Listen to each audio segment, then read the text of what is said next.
En Europe, pas de changement. Les joueurs européens ont pu profiter de jours de repos en vue des prochaines échéances avec leur club.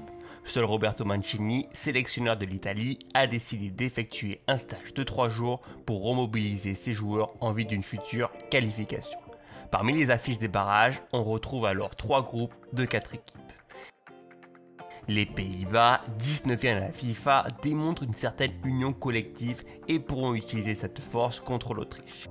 Les Autrichiens, euro-repêchés, malgré leur 4e place en phase qualificative, devront élever leur niveau de jeu. En face, il ne faudra pas sous-estimer l'Écosse, une seule défaite en groupe contre le Danemark, qui affronteront une Ukraine en grande difficulté depuis le départ de Shevchenko. Le deuxième groupe concerne la Russie, qui a lâché la qualification contre la Croatie dans les dernières minutes et défieront d'abord la Pologne de Lewandowski. Ce dernier veut retrouver le mondial après l'édition de 2018. De l'autre côté, la Suède, qui avait son destin entre ses mains et qui a dû céder sa première place face à l'Espagne, affronteront la République tchèque, euro-repêchée grâce à la Ligue des Nations. Enfin, le dernier groupe, plus intéressant, a livré son verdict avec 2 nations du top 10. D'abord, les champions européens italiens joueront leur ticket face à la Macédoine du Nord. Bonne surprise de la phase de qualification. Quant au Portugal, ils devront retrouver leur splendide pour battre une équipe de Turquie révoltée. La logique devrait être respectée et le final de mars risque d'être épique. En pleine Coupe d'Afrique des Nations, les 10 dernières équipes africaines ont eu le plaisir de découvrir leurs futurs adversaires respectifs. Elles se départageront dans des matchs aller-retour pour valider leur ticket définitif. Parmi les engagés, la Tunisie et le Mali se sont déjà rencontrés récemment en CAN avec un arbitre assez douteux, auront donc des comptes à régler en barrage. On se souvient très bien que le Mali l'avait remporté 1-0 contre les Tunisiens et espère enfin pouvoir décrocher leur première qualification en Coupe du Monde. L'autre match, les seuls absents congolais de la dernière CAN affronteront un Maroc qui a laissé un goût inachevé en quart de finale de la CAN. Difficile de savoir dans quel état d'esprit les Lions de l'Atlas vont aborder ce match à fort enjeu. Le troisième match avec les décevants Ghanéens, déjà vainqueurs polémiques en phase de groupe contre l'Afrique du Sud et très limités dans le jeu lors de la dernière CAN, se verront affronter l'armada offensive du Nigeria. À vue d'œil, le match peut être déséquilibré, mais tout peut arriver dans des confrontations directes. L'Algérie va devoir se ressaisir. Leur élimination précoce en CAN, en étant très peu efficace devant les buts, pourront leur servir de modèle avant d'affronter une équipe soudée du Cameroun. Le match risque d'être intéressant pour 2 nations qui veulent revoir la Coupe du Monde après avoir raté celle de 2018. Enfin, le plus gros choc se jouera entre le Sénégal et l'Égypte, actuels demi-finalistes de la Coupe d'Afrique des Nations. D'un côté, l'effectif complet des Sénégalais contre le modèle défensif de l'Égypte. Un choc avant l'heure entre 2 matchs de Ligue des Champions. On a déjà très hâte. En Océanie, on a enfin des nouvelles. Les 8 dernières équipes en lice vont enchaîner une mini-compétition du 18 au 31 mars pour déterminer qui sera l'heureuse équipe qui devra affronter le 4e de la zone nord-américaine. Le chemin est encore long, mais tout est possible dans ce schéma-là. On approche du but dans les qualifications asiatiques. Les équipes habituées à obtenir leur ticket ne laissent généralement aucune chance aux pays moins développés dans le football.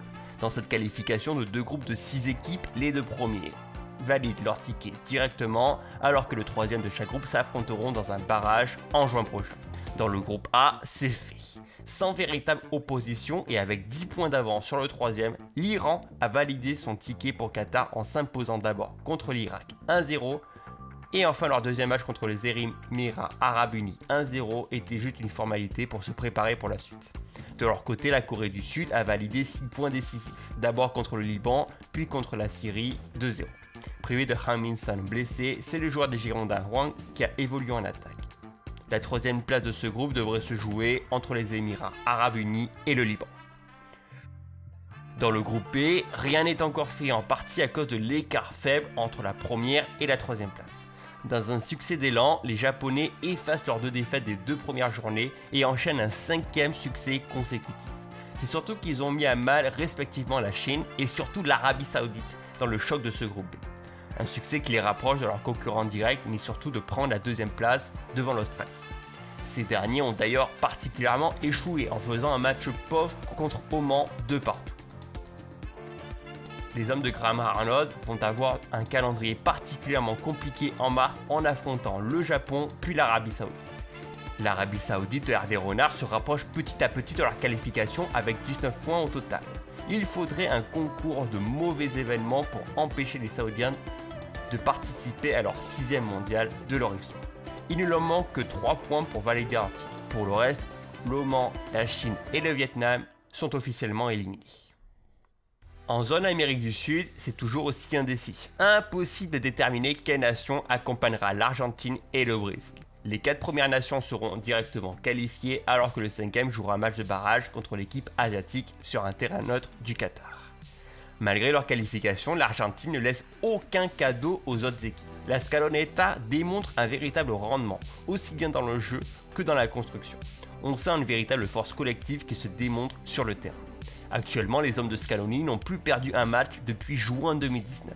Avec un grand Di Maria, capitaine du moment, l'Albiceleste s'est défait du Chili et de la Colombie.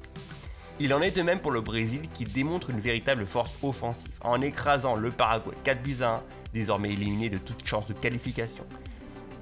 Le Kocic a aussi profité de l'occasion pour faire tourner son effectif et profite de l'absence de Neymar pour mettre en avant Rafinha et Coutinho aux côtés de Paqueta. La formule marche toujours autant. Parmi les équipes encore en lice pour la qualification, c'est la plus en avance et malgré 2 matchs nuls contre le Brésil et le Pérou, l'Équateur a 4 points d'avance sur la 5e. L'équipe d'Alfaro ne se démonte jamais et prône le jeu offensif pour faire jeu égal face à leur adversaire. Le prochain match contre le Paraguay devrait être une formalité pour prendre le seul point manquant pour la qualification. Pour la 4e place, l'Uruguay, séparé de son éternel sélectionneur Oscar Tabarez, retrouve des couleurs avec 2 victoires importantes, contre 2 nations, certes, au bord du vide, comme le Venezuela et le Paraguay. Rien n'est encore fait pour Cavani et compagnie, qui devront jouer le Chili et le Pérou lors des 2 derniers matchs. La Colombie est décevante, elle reste sur 7 matchs sans marquer un seul but. Assez bizarre quand tu comptes enterrons Falcao, Rames ou Luis Diaz. Avec de telles stats, il faudrait vraiment un miracle pour accrocher au moins la 5e place. Ils pourront se rassurer en jouant contre le Venezuela et la Bolivie lors des 2 derniers matchs. Le Chili peut encore y croire. Le premier revers à domicile contre l'Argentine a fait du mal. Mais leur victoire contre la Bolivie 3-2 redonne de l'espoir, notamment dans l'attaque, où on les sent beaucoup plus percutants et dans cette volonté d'aller chercher leur qualification. Il faudra faire un résultat contre le Brésil et surtout battre l'Uruguay lors du dernier match. Enfin, le Pérou a réussi l'exploit de battre la Colombie sur une boulette de Ospina et a pu prendre un point important contre l'Équateur. S'il garde le même état d'esprit, on pourrait le revoir au Qatar comme il l'a été en 2018.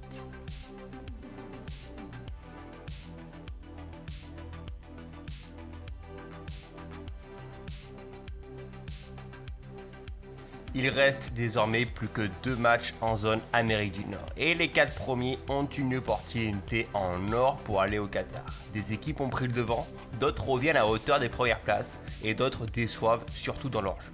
Parmi les déceptions, les États-Unis ne confortent pas vraiment leur statut de favori. Une première défaite contre le Canada, puis des victoires poussives contre Salvador ou Honduras, 2 nations quasi éliminées à la course à la qualification.